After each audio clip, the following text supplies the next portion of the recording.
free speech and ending censorship, both here at home and also abroad, is an important part of President Trump's agenda. I think first, President Trump has led by example on this front as the leader of the free world, the president of the United States, with his show of access and transparency on a daily basis. The president takes questions from all of you almost every single day. Which White House official made the decision to bar the AP reporter from the Oval Office and the diplomatic reception room last night? Well, first of all, let me just set the record straight. It is a privilege to cover this White House. It's a privilege to be the White House press secretary. And nobody has the right to go into the Oval Office and ask the President of the United States questions. Chris, why don't you kick us off on this very busy news day? Karoline, thank you very much to you and President Trump. It's an honor to be sitting here in the new media seat for the White House press briefing and to be able to demonstrate why freedom of expression is so important. Rumble was the victim of censorship at the hands of multiple foreign governments. It's clear there are still many countries who oppose free speech and even target American companies. Can you describe what the administration will do to protect U.S. interests and values worldwide? Sure. Well, thanks for the very important question. And I think that free speech and ending censorship, both here at home and also abroad, is an important part of President Trump's agenda. I think first, President Trump has led by example on this front as the leader of the free world, the president of the United States, with his show of access and transparency on a daily basis.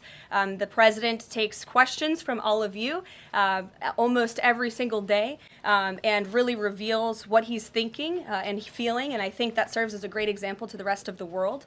As for tangible actions that the president has signed, he did sign an executive order, I believe on day one, certainly within the first week of this administration, to restore free speech and stop government-sponsored censorship here at home. And the EO made it very clear that federal employees are not allowed to engage in any activity that would infringe upon the American people's right of free expression. So I think the president has led quite strongly on this. And I would just add, this is part of the reason we have a new media seat, to invite new voices into this room. Again, we're going to need to expand this room because so many people are interested, and we're very excited about that. It's a privilege to cover this White House, but we want all voices to be heard. So thanks for being us with here, Chris, and I hope you enjoy the briefing. On DOJ and the fraud claims, Elon Musk in the Oval yesterday gave us some information on that. We're just wondering if there's some proof, evidence. Is the White House willing to share evidence of those fraud claims, or can Elon Musk come to the briefing room and share material evidence of what he's talking about? Sure. I would love for Elon Musk to come to the briefing room. That's why we had him go to the Oval Office yesterday, where I think he provided great answers. He was speaking in layman's terms, speaking common sense to all of you in the media, but also to Americans at home. But I would say especially to all of you in the media, because I think it's a real fallacy that there's this alleged lack of transparency when it comes to DOJ.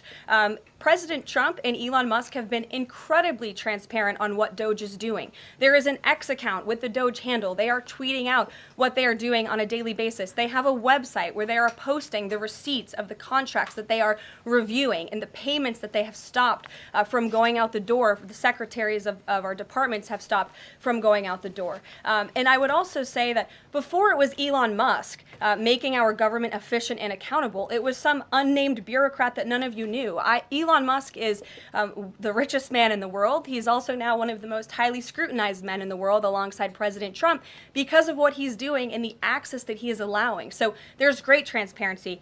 As for the actual receipts, we are happy to provide them, and I actually brought some today because all of you know I love to bring the receipts. We have contracts upon contracts that we can send and provide this information to you. Let me be very clear. We are not trying to hide anything. We have been incredibly transparent, and we will continue to be.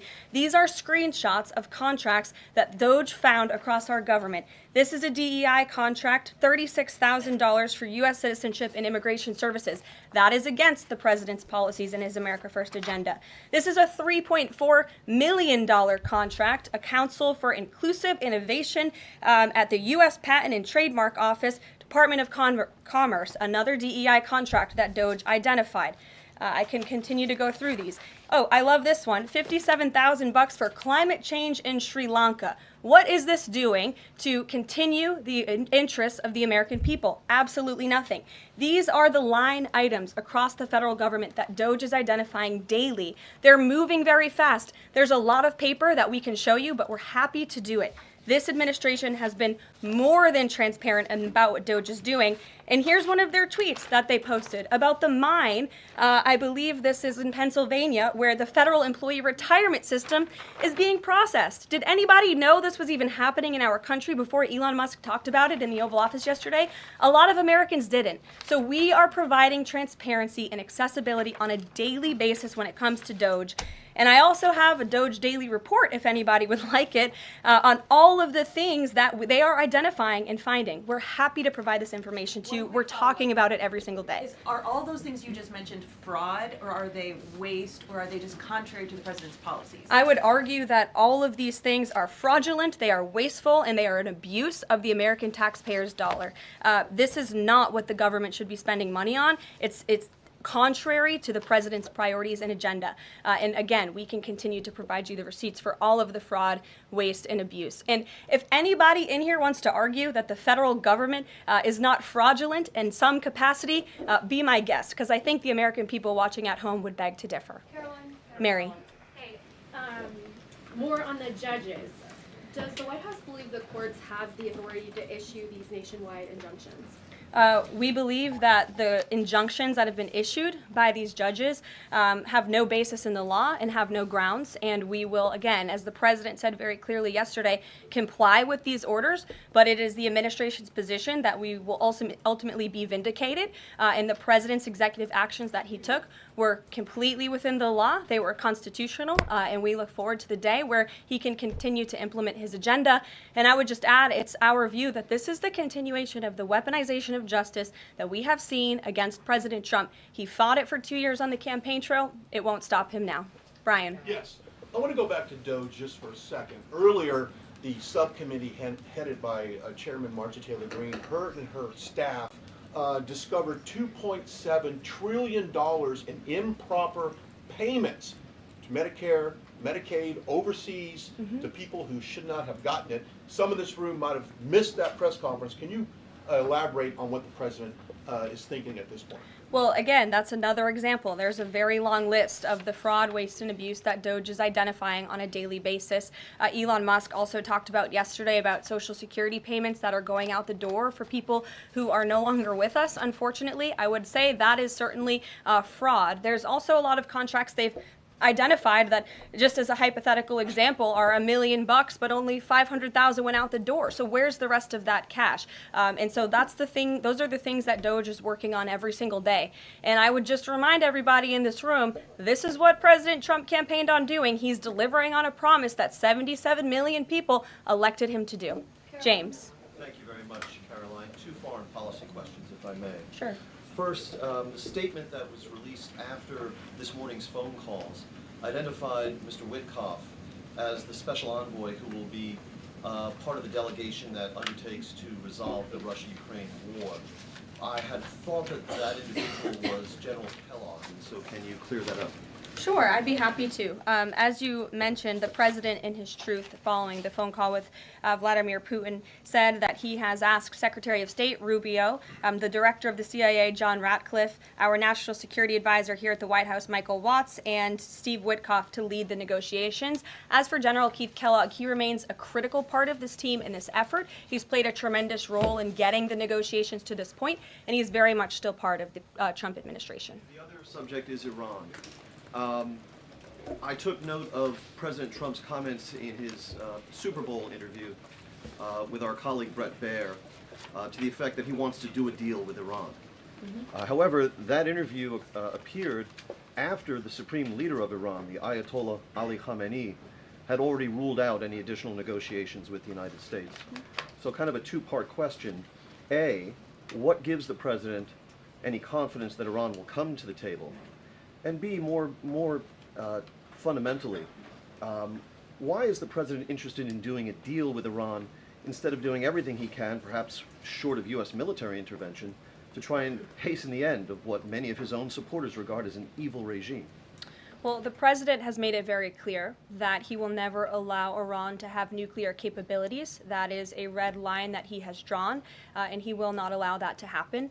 But you asked why President Trump wants to make a deal. I would remind you, he's the master of the art of the deal. He is America's deal maker in chief. He leads from a position of securing peace through strength. And I think time and time again already, in just 4 weeks, we have seen the president being able to negotiate successful deals with our partners, our adversaries all around this world. The release of Mark Fogel just last night is something that I think speaks to the president's deal-making ability. This is something that the Biden administration allegedly tried to do for 3.5 years. I think you all should go back and ask some of those Biden administration officials what they even tried to do and why weren't they successful, because for 3.5 years Mark Fogel sat in a Russian prison and it took President Trump 3 weeks to get him back on American soil. There's nobody better at making deals than Donald Trump. Phil Wegman. Thank you. 2 foreign policy questions. Ukrainian President Zelensky has said after the war that he wants NATO membership or nuclear weapons. We heard Defense Secretary Hegseth say that NATO membership was unrealistic. What's the president's view on the other option, on a nuclear Ukraine? I have not talked to President Trump about Ukraine's NATO membership or their nuclear capabilities. I would leave it to him to discuss. But I will tell you again that Secretary Rubio and also the Vice President, J.D. Vance, will be meeting directly with President Zelensky in Munich on Friday, and I'm sure they will provide a readout of that conversation and that discussion. And then the second question, given that this administration has called on Europe to take more responsibility for their own defense, I'm wondering, will the EU or any other European nation other than Ukraine be involved in these peace talks? I don't have any European nations who are involved currently to read out for you. Certainly, the president has employed a very strong team or deployed a very strong team to continue these negotiations. And the fact that he was on the phone with both President Putin and President Zelensky today shows that he's very much involved in this effort as well. And then just a follow-up, I guess. Sure. Should we expect the president to negotiate in person with Zelensky and Putin? I don't have anything to read out on that for you today. Maggie, good to see you. Thanks for taking the question.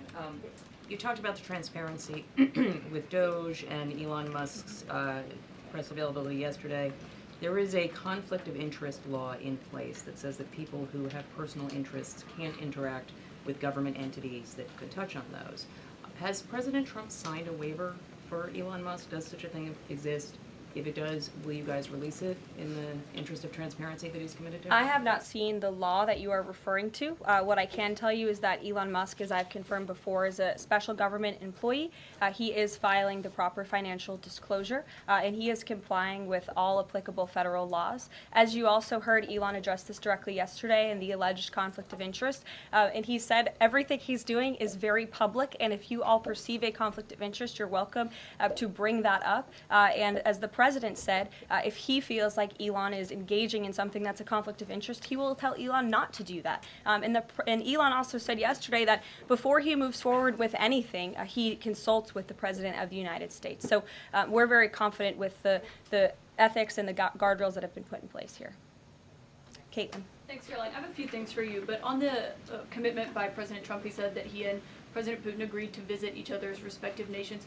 Are there any preconditions that President Trump has that President Putin must do before he goes and meets with him, withdrawing some forces, withdrawing all forces, anything like that? Not that I'm aware of. That doesn't mean they don't exist, but I was just talking with the president in our national security team. I wasn't made aware of any conditions, but if they exist, I'm happy to provide those. And on the president himself, he styles himself as this master negotiator. He is now deploying these negotiations, saying that they start immediately. We did hear from the Defense Secretary, Pete Hegseth, though, today saying that NATO membership is not realistic for Ukraine and neither is returning to pre-2014 borders. Aren't they giving away bargaining chips before these negotiations have even started? Again, I haven't talked to the president about Ukraine's NATO membership, and he appointed several individuals to negotiate on his behalf. He's directly involved in these negotiations as well, and I'm sure if you ask him that question in the near future, when you're able to, he'll give you an answer. I just don't want to get ahead of him on it. And final thing for you, which White House official made the decision to bar the AP reporter from the Oval Office and the diplomatic reception room last night? Well, first of all, let me just set the record straight. It is a privilege to cover this White House. It's a privilege to be the White House press secretary. And nobody has the right to go into the Oval Office and ask the President of the United States questions. That's an invitation that is given. And there are hundreds of outlets on this campus, many of you in this room who don't have the privilege of being part of that pool every single day and getting to ask the President questions. We reserve the right to decide who gets to go into the Oval Office, and you all have credentials to be here, including the Associated Press, who is in this briefing room today. But isn't it retaliatory in nature is the argument, because the reason that the AP was barred, which they said was because they're not using the phrase Gulf of America, they're using Gulf of Mexico in line with their standards. And so the question here is this setting a precedent that this White House will retaliate against reporters who don't use the language that you guys believe reporters should use? And how does that align with the First Amendment commitment that you were just talking about? I was very upfront in my briefing on day one that if we feel that there are lies being pushed by outlets in this room, we are going to hold those lies accountable. And it is a fact that the body of water off the coast of Louisiana is called the Gulf of America. And I'm not sure why news outlets don't want to call it that, but that is what it is. The Secretary of Interior has made that the official designation in the Geographical Identification Name Server. And Apple has recognized that, Google has recognized that, pretty much every other outlet in this room has recognized that body of water as the Gulf of America, and it's very important to this administration that we get that right, not just for people here at home, but also for the rest of the world. Sure. Thank you, Karoline. The prisoner exchange with Russia coming at the same time as the president is now announcing negotiations to end the war in Ukraine. The timing of that is hard to ignore. Was Ukraine discussed as part of this prisoner swap? I was not involved in those discussions, so I can't comment on whether that came up or not. What I can say is that this was a very good deal for the United States of America and for the rest of the world. As you know, we have confirmed that the Russian who will be returning home very soon, Alexander Vinnik, was a non-violent crypto criminal, and as part of this exchange, he has forfeited more than $100 million that he obtained in that illegal crime. And in exchange, of course, we got Mark Fogel, who is a middle school teacher who kissed the American soil, but kissed the ground last night when he returned to the United States of America. It was a great deal and a great day for our country, and I think everybody, regardless of political affiliation, agrees with that. And was Russia made aware ahead of time of the parameters that the administration and Secretary Hegseth was going to be announcing today? The NATO perimeters? Yes. I'm not sure. You'd have to ask Secretary Hegseth in the Defense Department on that, since he announced them. Jackie. Thank you, Karoline. Just to be clear, so when we're listening for a shift in position on U.S. policy, should we only listen to the President and maybe not the Secretary of Defense? Because what he outlined today would represent a shift in U.S. policy. I'm not saying that. I'm just saying I speak for the President of the United States behind this podium, and I will let him discuss that. Can you tell us any more about the next hostage releases? I understand another American's coming out today. Sure. I'm glad you asked. It speaks to President Trump's deal-making ability, and we can confirm the safe release of one American and two individuals from Belarus, one of whom worked for Radio Liberty. Out of respect for the privacy of these individuals, their request, we have no further details to announce on their identities, but we can confirm that one American was released today, and it's a remarkable victory on the heels of Mark Fogel returning to America last night. Anything on who the U.S. might be releasing in exchange? I don't have details on that at this moment. I don't have details on that at this moment. I do know that these three individuals have been released and are on their way home to their respective countries. Karoline, thank you so much. Can you explain how President Trump envisions the war in Russia and Ukraine coming to an end? Does he expect Ukraine to hand over all the territory in question? Again, these negotiations are ongoing. I will allow the president to divulge any red lines that he may set, but I think as deals in the past have come to fruition, the president has proven one of the things that makes him a very effective negotiator is not revealing what he's anticipating from both sides, but he is at the forefront of these negotiations in addition to the very qualified individuals who he's tasked with speaking to both President Putin and President Zelensky. And speaking of deals, a meeting with the President of the United States offers any foreign leader credibility. Was it part of the prisoner swap with Fogel that President Trump agreed to meet with Putin? Again, I was already asked this question. I said I was not made aware of that, but we can certainly get you an answer on that. I'll check in with the NSC. Sure, Monica. Thanks, Caroline. It's clear that this administration is dedicated to both truth and transparency. We know that with Doge, but we also know that because this administration recently announced it's going to declassify the assassinations of Martin Luther King Jr., JFK, and RFK. I'm wondering, is it likely that we're going to see more information regarding the assassination attempts on the president's life while he was on the campaign trail? In regards to the assassination of the individuals you mentioned, President Trump signed that executive order directing the respective agencies to do it. I know that that process continues and is ongoing. He's committed to transparency in the declassification of these very important files that I think many Americans are not only interested in learning about, but also have the right to know about. As for the two heinous assassination attempts on the president's life, he's spoken to this publicly. I've spoken to him about it privately, and as he said publicly to all of you, he feels he has a right to know about further information about the individuals who tried to kill him, tried to take his life. And so, if and when we get that information, I'll leave it up to the president to decide whether or not he would like to reveal it. But I believe in the effort of transparency that we've seen consistently from this president, he certainly will. Daniel. Thanks, Caroline. I wanted to ask you about the $59 million that FEMA sent to New York City migrant hotels. Secretary Kristi Noem just put out a statement saying that she clawed back the full payment that FEMA activists unilaterally gave to NYC migrant hotels. She wrote, "Mark my words, there will not be a single penny spent that goes against the interest and safety of the American people." What does the response of the Trump administration send to any federal bureaucrats that are thinking about obstructing the president's agenda?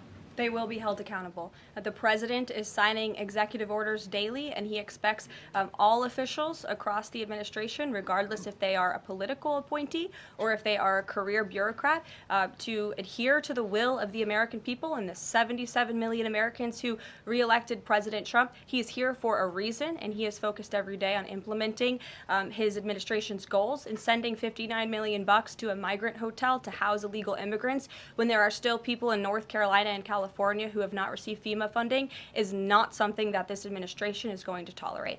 Deanna. Thank you so much, Caroline. One on New York and one on Russia, please. On New York City Comptroller Brad Lander is accusing Doge of clawing back $80 million that was intended for New York City FEMA funding. Wondering if you've heard about that figure, if that figure is accurate, and why that money was taken back. I have not heard about that figure. Doge is moving very quickly, but I can get the receipts and gladly send them to you. I know that story is likely of great interest to the New York Post. And then one John. on Russia, please. Sure. Is President Trump waiting for a kind of signal or an action from Putin to go to Russia?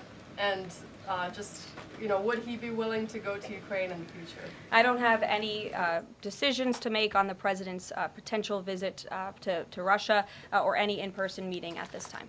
John. Thanks a lot, Caroline. Two questions, one on foreign policy, one on domestic policy. Following up on the president's call that he had with President Putin, does the president view Russia, does he view President Putin as an ally, as a partner, as a competitor, or as an adversary?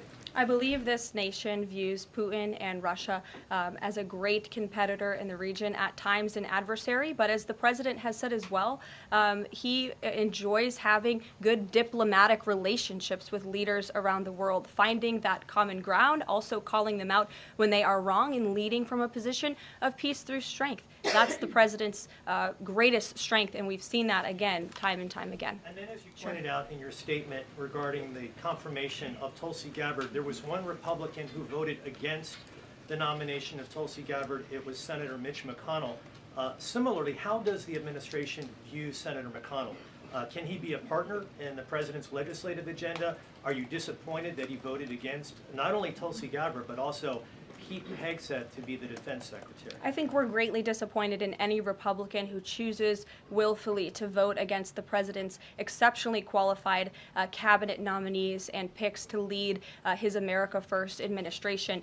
Not a single Democrat swayed from voting against President Biden's nominees, and we know how many of them turned out. They turned out to be atrocious at their jobs, leaving America much worse than they were when they took the oath of office. And so I've said it repeatedly from this podium. I addressed it stated at the beginning of my remarks. We expect all Republicans to vote, to stay tough and strong, vote for President Trump's nominees so we can get to work and continue to work very hard to implement this president's agenda.